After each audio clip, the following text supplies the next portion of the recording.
नमस्कार दर्शकों, जयपुर के खो नागोरियान क्षेत्र में पटाखा फैक्ट्री में हुए भीषण अग्निकांड के बाद स्थानीय लोगों और कांग्रेस कार्यकर्ताओं में भारी आक्रोश देखने को मिल रहा है। कांग्रेस पार्षदों और क्षेत्रवासियों ने नगर निगम तथा प्रशासन पर लापरवाही के आरोप लगाते हुए कहा कि अवैध रूप से संचालित गोदामों और फैक्ट्रियों की शिकायतें लंबे समय से की जा रही थीं, लेकिन समय रहते प्रभावी कार्रवाई नहीं की गई। उनका कहना है कि यदि संबंधित विभागों ने पहले ही कदम उठाए होते तो इस हादसे में हुई 8 लोगों की मौत को रोका जा सकता था। क्षेत्रवासियों ने आरोप लगाया कि आबादी क्षेत्र में प्लास्टिक, कतरन और अन्य प्रकार के गोदाम संचालित हो रहे हैं, जिन्हें तत्काल हटाकर औद्योगिक क्षेत्र में स्थानांतरित किया जाना चाहिए। इस बीच राजस्थान के पूर्व मुख्यमंत्री अशोक गहलोत ने मौके पर पहुंचकर मृतकों के परिजनों से मुलाकात की और उन्हें हर संभव सहायता का भरोसा दिलाया। आदर्श नगर विधायक रफीक खान, पूर्व पार्षद छोटूराम मीणा, पार्षद सुभाष तथा अन्य कांग्रेस कार्यकर्ता भी मौके पर मौजूद रहे। क्षेत्रवासियों ने मृतक परिवारों को उचित मुआवजा देने की मांग करते हुए चेतावनी दी है कि यदि उनकी मांगें नहीं मानी गईं तो बड़ा आंदोलन किया जाएगा। साथ ही उन्होंने नगर निगम और प्रशासन से आबादी क्षेत्रों से खतरनाक गोदामों एवं फैक्ट्रियों को हटाकर भविष्य में ऐसी घटनाओं की पुनरावृत्ति रोकने की मांग की है। ITV 9 जयपुर से जाकिर खान की यह रिपोर्ट। इस आगजनी को लेकर ही नहीं, जनता काफ़ी मुद्दों को उठा रही है, लेकिन राजस्थान सरकार और बगरू विधायक कैलाश वर्मा अभी तक नहीं पहुंचे। क्या कहना चाहेंगे आप इसके बारे में? मैं ये कहना चाहता हूँ कि यहाँ हमारे क्षेत्र में एक इतनी बड़ी अप्रिय घटना घटित हो गई। अब इसके जिम्मेदार कौन कौन है?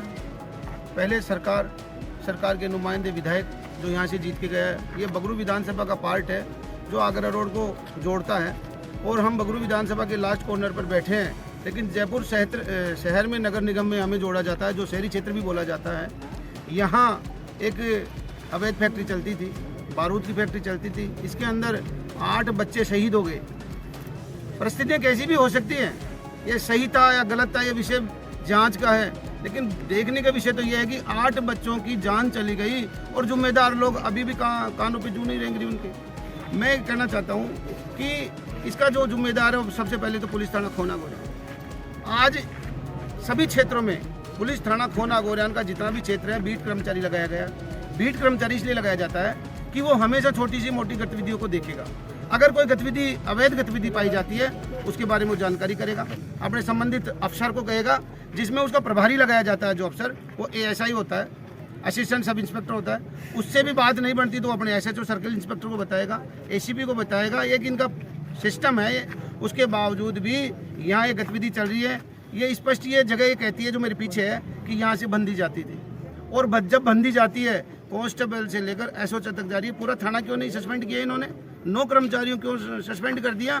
ऐसे कई इलाके हैं जहाँ पर अवैध गतिविधियाँ होती है, चाहे वो शराब की हो, नशे की हो, बारूद की हो, चप्पल जूतों की फैक्ट्री हो, कैसी भी हो, जहां अगर किसी चीज के टच होने से यदि आग लग सकती है, दुर्घटनाएं घटित हो सकती है। आबादी क्षेत्र में ऐसी फैक्ट्रियों पर पहले से ही अब पाबंदी लगाई रखी है। फिर ये फैक्ट्रियां क्यों खुल रही है? प्रशासन को सब पता था, पुलिस को सब पता था, लेकिन पुलिस खो नागोरियान का SHO ओम प्रकाश महात्वा ऐसा लिप्त था कि आज अगर किसी भी घर में जाकर अगर आप पूछोगे, चाहे वो प्रॉपर्टी डीलर को पूछो, एक मकान बनाने वाले को पूछो, सबसे वो बंदी लेता था। उसका काम ही बंदी लेना है। सब लोग पीड़ित थे उससे। कई बार मैंने भी इस बारे में अंदरूनी ऊपर तक मैसेज पहुंचाया, लेकिन कुछ नहीं। उसकी ऐसी सांठगांठ थी कि वो आदमी यहाँ पिछले 2 साल से जमा हुआ है। और जब 2 व्यक्तियों को यहाँ सस्पेंड किया, अमर सिंह जी को और पप्पू जी को, उनका कोई रोल नहीं था। या रामोतार चौधरी नाम का व्यक्ति पहले से बीट प्रभारी था, उसको हैंड टू हैंड क्यों नहीं हटाया गया? उसमें भी सांठगांठ SHO खुद की थी। उसके बाद में जब DG का मोड आया, तब जाकर ये 8 कर्मचारी और सस्पेंड हुए। मैं तो कह रहा हूँ पूरा थाना बदल देना चाहिए था। गलती किसी की भी हो सकती है, वो जांच का विषय है, लेकिन 8 जो जान चली गई।